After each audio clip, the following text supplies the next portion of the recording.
I've completed 1 month of dermatology residency, and my feelings are very surprising of what I thought I would be feeling at this moment. So I'm going to be talking to you guys today about how I feel about my transition, how my transition has been, and including my expectations. And along the way, I'll also give some tips about what you should be looking for when you are applying to a residency program. If you are new to my channel, make sure to subscribe if you are interested in training in medicine or currently training in medicine, because I give a lot of advice in regards to that. So hit that subscribe button now. Also, you can check me out on Instagram on my Instagram account at therealskinim_MD. Okay, now let's get started. So how am I feeling? I've been feeling very mixed about starting dermatology residency. Why are my feelings mixed? So first of all, coming from my intern year, I came from a very busy intern year. So intern year is your first year of being a physician, a first year resident, and I did my intern year in internal medicine, which is general medicine. So when you decide to do a certain subspecialty as your career, such as dermatology, some of these field mandate that you do your first year in general medicine. So my first year of general medicine was very busy. A lot of my weeks, I was working 6 days a week. And during that week, at least 2 to 3 times a week, I would be actually working from 7 a.m. until 8 p.m. So I knew coming into dermatology that I would be working clinic hours, 8 a.m. to 5 p.m., even though some programs do start 9 a.m. to 5 and go until 5 p.m. Mine is a little bit earlier. And I was like, at least I get my weekends off. And I was really excited about that. However, I did know that this was part of it, but I didn't realize how much of it was reading. Dermatology is really a whole new field. Like, what we learn in medical school is doesn't even touch even a little bit of how much there is in the world of dermatology. And so we have to read, and we read so much. Like, the chapters there's just so much. And so keeping up with my reading after coming home from work, it's very tough to keep up with. So just to give you a glimpse as to how much I've been reading, this is one textbook. All right. This is another textbook. And this bad boy, it's really heavy, if you look here, wait, where is it? It says volume 1, because it's actually 2 parts to this. That's just as heavy. Like, I'm not even going to show you the other one.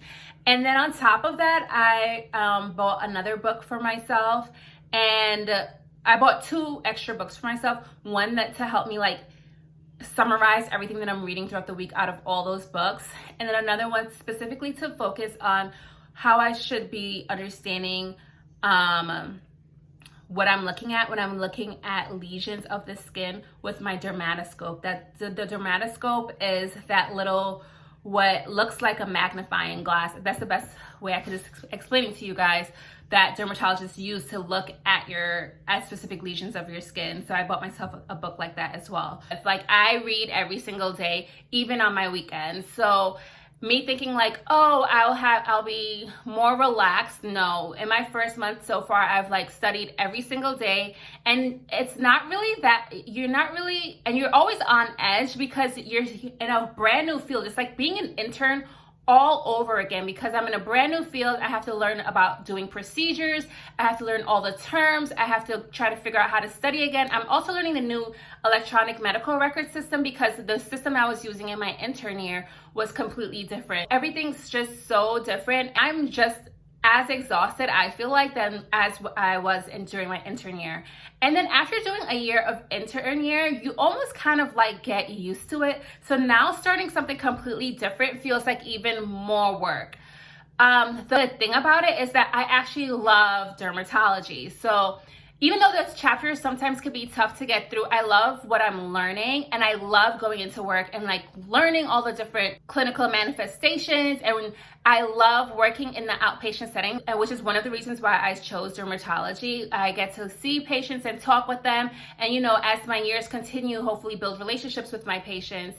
And additionally, my day has variation all throughout.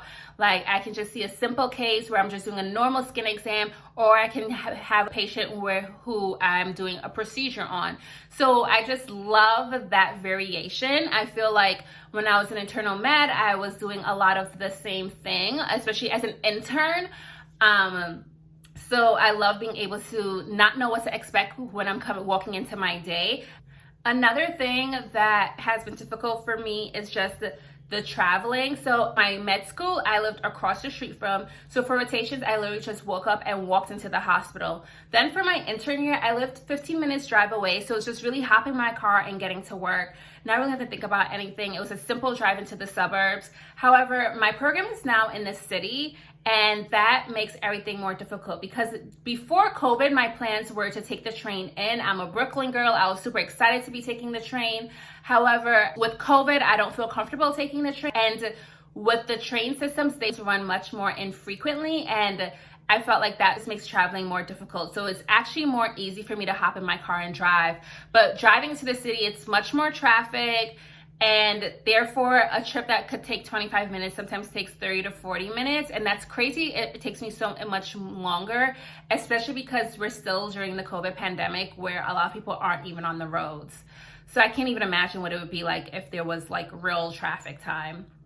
Because of that, with working a whole day of work and then knowing you have to come home and study and retaining all that information, after doing a drive that sometimes takes 45 minutes, it's hard for me right now. I'm usually really tired and just have to like perk myself up to get through the studying. So that's made it just a little bit more difficult for me as well. But everything comes with time, and I know I'm gonna get used to it. I know the average American also drives to work, so it's whatever. I'm not the first person to have done this, and I won't be the last. And that's a tip that people should think about going into their residency programs. Depending on what specialty you're going into, your fields might make you travel to different sites, and you have to be honest with yourself on if that's something you'd want to do. So I know some people would rather be at a program where they don't really have to travel. They just have to go to one site all the time, and some people don't care, or some people really wouldn't want to have to take public transportation. Well, I don't think it should be a major factor in your decision making in choosing a residency program. I do think it's something to think about. I thought about it as well. So my whole thing is just, it got a little bit messed up because of COVID, because I was really excited about taking the train, but that's totally fine. I'm going to be a better driver, I guess. And the other thing is that I'm really lucky that I'm getting along really well with my co-residents. Not like I really doubted that. When I went on my interview day, this program had like some of my favorite residents that I met during the interview trail. So I didn't really have any doubts in that, but it's just really refreshing to know that my co-residents are really great and really supportive.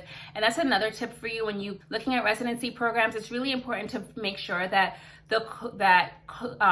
co-residents and the attendings and the faculty are very supportive people, because that can definitely make a program much more hard to enjoy, especially during the transitioning period.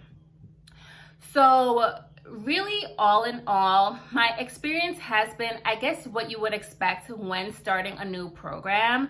It's just been learning new things and trying to adapt and getting used to a new schedule.